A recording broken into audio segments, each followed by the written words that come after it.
കോവയ്ക്ക മെഴുക്ക് പുരട്ടിക്ക് വേണ്ടിയിട്ടുള്ള കോവയ്ക്ക ഞാൻ അരിഞ്ഞെടുത്തിരിക്കുകയാണ്. ഇതൊരല്പം മൂത്തിട്ടുണ്ട് കടയിൽ നിന്ന് മേടിക്കുമ്പോൾ, അതുകൊണ്ടാണ് ഞാൻ മെഴുക്ക് പുരട്ടി ഉണ്ടാക്കാമെന്ന് വിചാരിച്ചത്.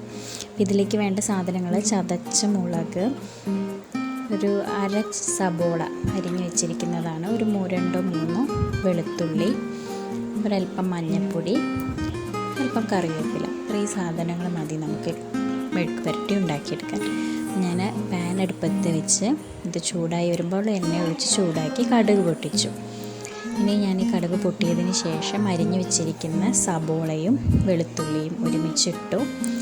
കൂടെ തന്നെ കറിവേപ്പിലയും ഇടുകയാണ്. നന്നായി ഒന്ന് മൂത്ത് വരുന്നത് വരെ ഇളക്കി കൊടുക്കണം. നന്നായി മൂത്ത് നമുക്കിതിലോട്ട് വേണമെങ്കിൽ സബോളയ്ക്ക് പകരം ചെറിയ ഉള്ളി ആഡ് ചെയ്യാം. ഞാൻ സബോള എടുത്തു എന്ന് മാത്രം. ചെറിയ ഉള്ളി ആണെങ്കിൽ ഒന്നുകൂടി ടേസ്റ്റി ആയിരിക്കും.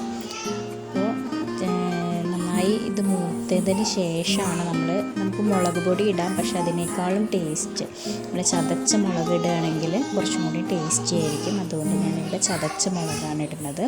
ഒരു 1.5 ടീസ്പൂൺ ചതച്ച മുളകും അതുപോലെ ഒരു നുള്ള് മഞ്ഞൾപ്പൊടി കൂടിയിട്ട് ഞാൻ നന്നായി ഈ മുളകൊന്ന് മൂത്ത് വരുന്നത് വരെ നന്നായി ഇളക്കിയെടുക്കുകയാണ്.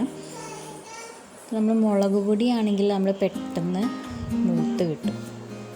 അതേസമയം ചതച്ച മുളകാവുമ്പോൾ അത് മൂത്ത് വരാൻ കുറച്ച് സമയം എടുക്കും.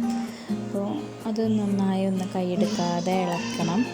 ഇളക്കി നല്ല മൂത്തെന്ന് കണ്ടു കഴിഞ്ഞാൽ ഞാനിതിലോട്ടൊരല്പം ഉപ്പ് ആഡ് ചെയ്യാണ്. കോവയ്ക്ക ഉപ്പേരിയിലേക്ക് വേണ്ട അളവിലുള്ള ഉപ്പ് ആഡ് ചെയ്ത് ഇളക്കി ഇനി ഞാൻ കോവയ്ക്ക ഇതിലോട്ട് ആഡ് ചെയ്യാൻ പോവുകയാണ്. ചില ഭാഗങ്ങളിൽ കോവയ്ക്ക നല്ല നീളത്തിൽ കയറും, അതുപോലെ ചില ഭാഗങ്ങളിൽ വട്ടത്തിലരിയും. അപ്പോൾ ഞാനിവിടെ പകുതിയാക്കി വട്ടത്തിലരിഞ്ഞത് എടുത്തിരിക്കുകയാണ്.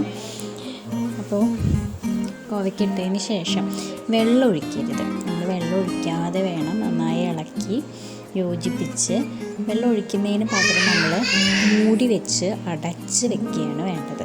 അപ്പോൾ അതിലിരുന്ന് വെള്ളം ഇറങ്ങി അത് വെന്ത് കിട്ടും. അപ്പോൾ നന്നായി മൂടി വെച്ചതിന് ശേഷം കുറച്ച് കഴിഞ്ഞ് ഞാൻ എടുത്തപ്പോൾ അത് കണ്ടില്ലേ, കോവയ്ക്ക മെഴുക്ക് പുരട്ടി റെഡി ആയിട്ടുണ്ട്. ഇടയ്ക്ക് ഞാനൊന്ന് ഇളക്കി കൊടുക്കുകയും ചെയ്തിരുന്നു. ഞാനിതൊരു പാത്രത്തിലോട്ട് മാറ്റി. അങ്ങനെ നമ്മുടെ കോവയ്ക്ക മെഴുക്ക് പുരട്ടി തയ്യാറായിരിക്കുകയാണ്.